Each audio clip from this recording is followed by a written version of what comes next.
Chapter 1: The Move.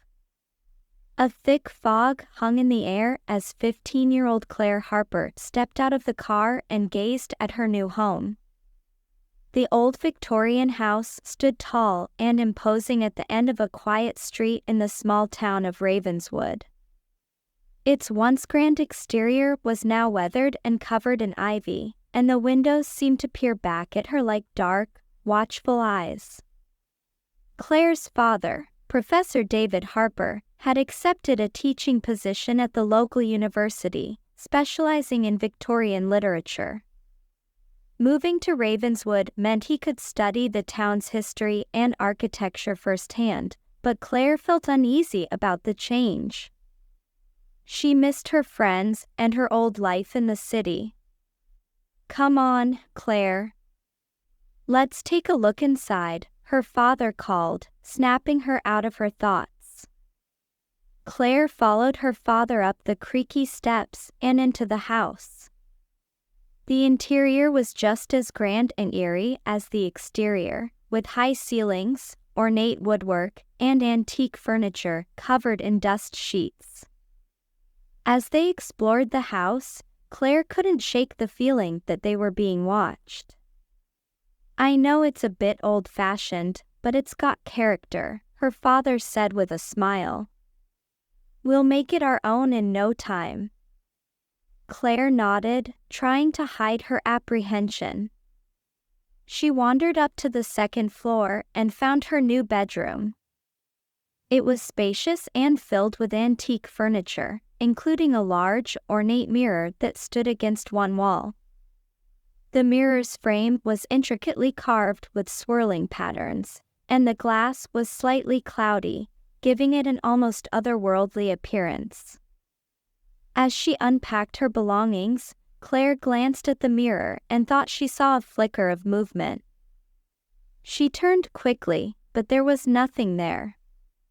Shaking her head, she decided it was just her imagination.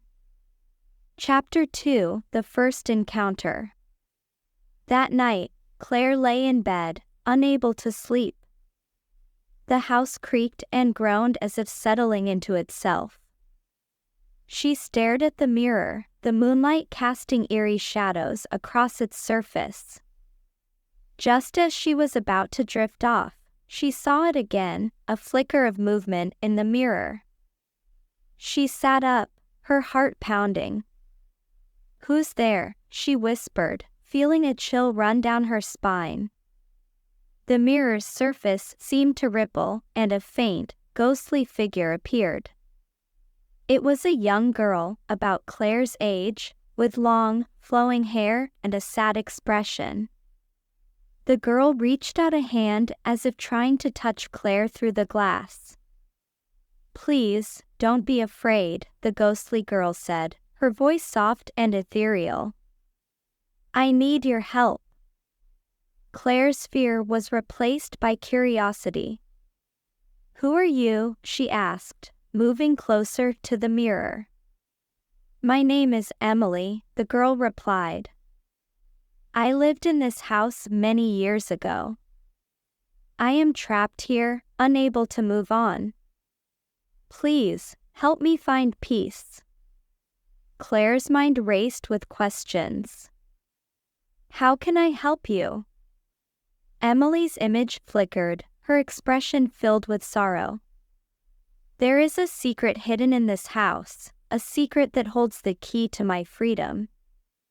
Please, find it and set me free." Before Claire could ask anything more, Emily's image faded, and the mirror returned to its normal, cloudy reflection. Claire sat back, her mind buzzing with the realization that her new home held more mysteries than she had ever imagined. Chapter 3: The Search Begins. The next morning, Claire couldn't stop thinking about her encounter with Emily. She knew she had to find out more about the ghostly girl and the secret that trapped her. She decided to start by searching the house for clues. As she explored the dusty attic, Claire found an old trunk filled with letters and photographs. She carefully sifted through the contents, hoping to find something that would explain Emily's presence. Among the letters, she discovered a faded diary belonging to a girl named Emily Whitmore. The diary detailed Emily's life in the house during the late 1800s. Emily had been a happy and spirited girl, but her entries grew darker as she wrote about strange occurrences and feelings of being watched. The final entry was particularly chilling. September 12, 1898. I can feel it growing stronger. The presence in the house is suffocating me, and I am powerless to escape. I fear that my time is running out, and that I will be trapped here forever. If anyone finds this diary, please help me. Claire's heart ached for Emily. Determined to help, she continued her search, focusing on the places mentioned in the diary. She examined the old library, the basement, and even the hidden passages behind the walls. Each step brought her closer to uncovering the truth. One afternoon, as she was exploring the cellar, Claire noticed a loose stone in the wall. She pried it open and found a small, dusty box hidden inside. Her hands trembled as she opened it, revealing a delicate locket and a letter addressed to Emily. Chapter 4: The Locket's Secret. The letter was written by Emily's older brother, Thomas, who had left for university shortly before the strange occurrences began. In the letter, Thomas expressed his concern for Emily and mentioned a family heirloom, a locket that had been passed down through generations. According to Thomas, the locket held a powerful protective charm that could ward off evil spirits. Claire realized that the locket might be the key to helping Emily. She carefully examined it, noticing intricate engravings on its surface. When she opened the locket, she found a tiny, faded photograph of a young girl who looked remarkably like Emily. Determined to test the locket's power, Claire returned to her room that night and stood before the mirror. She held the locket tightly in her hand and called out to Emily. "Emily, I found your brother's letter and the locket."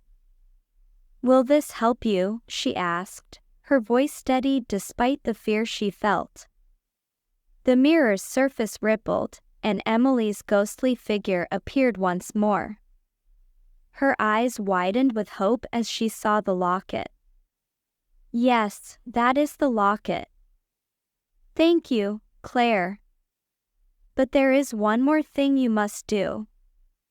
Claire nodded, ready to do whatever it took to help Emily. "What is it?" "You must find the hidden room in the house, the one where the spirit that haunts me resides. The locket will protect you, but you must confront the spirit and break its hold on me," Emily explained. Claire's determination grew stronger. "I will find the room and set you free, Emily. I promise." Chapter 5: The Hidden Room.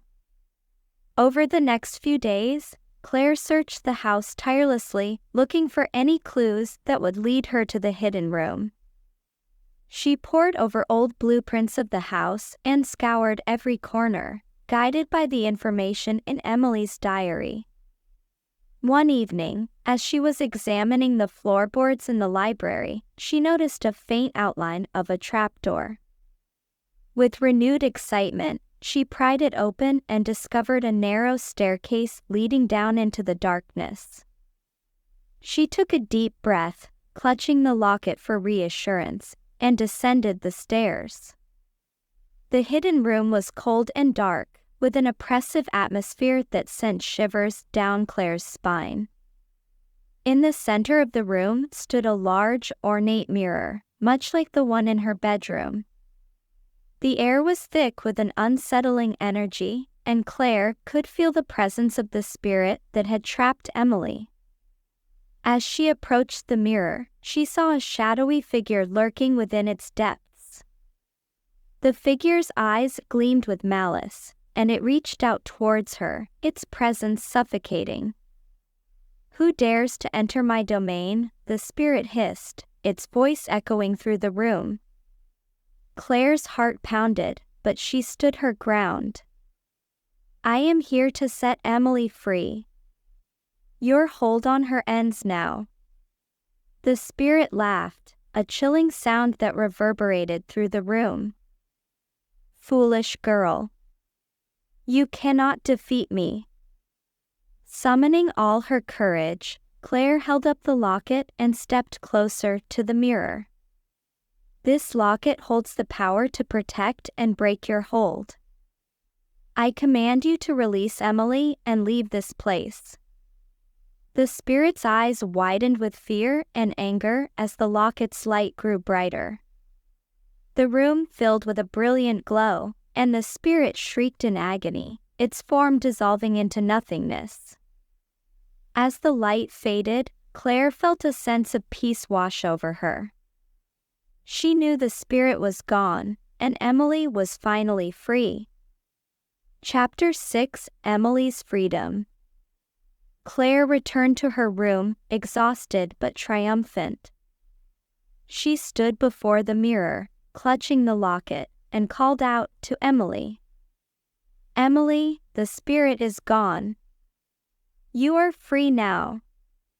The mirror's surface rippled, and Emily's figure appeared once more. Her expression was one of gratitude and relief. "Thank you, Claire. You have saved me. I can finally move on."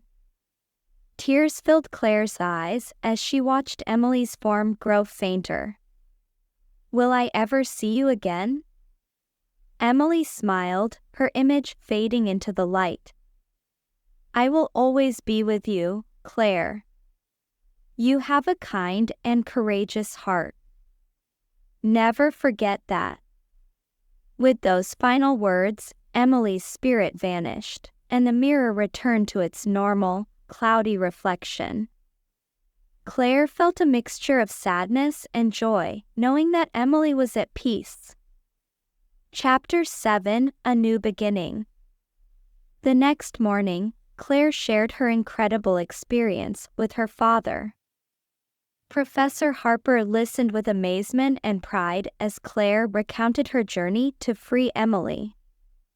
"I'm so proud of you, Claire. You've shown incredible bravery and determination," he said, hugging her tightly. "I believe Emily's spirit will always be a part of this house, but now it will be a place of peace and love." As the days passed, Claire felt a renewed sense of purpose. She continued to explore the house, discovering more about its rich history and the lives of those who had lived there. She also made new friends in Ravenswood, sharing her story and inspiring others with her courage. One afternoon, while cleaning the hidden room, Claire found a small, hidden compartment in the wall. Inside, she discovered a collection of letters and photographs belonging to Emily and her family.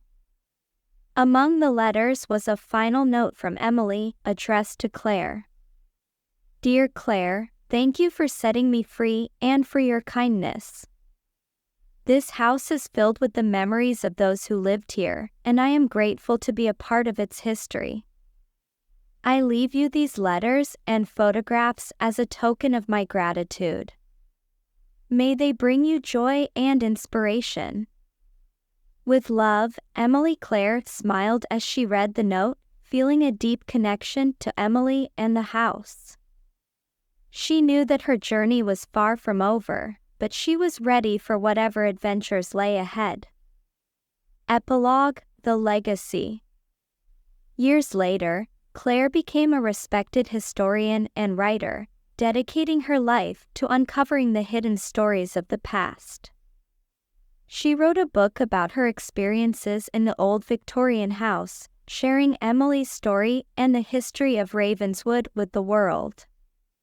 The house became a place of learning and inspiration, visited by people from all over who wanted to experience its rich history and the magic that still lingered within its walls. And every night, as Claire looked into the mirror, she felt Emily's presence, a reminder of the courage and kindness that had set her free. The ghost in the mirror had become a cherished memory, a testament to the power of love and the strength of the human spirit.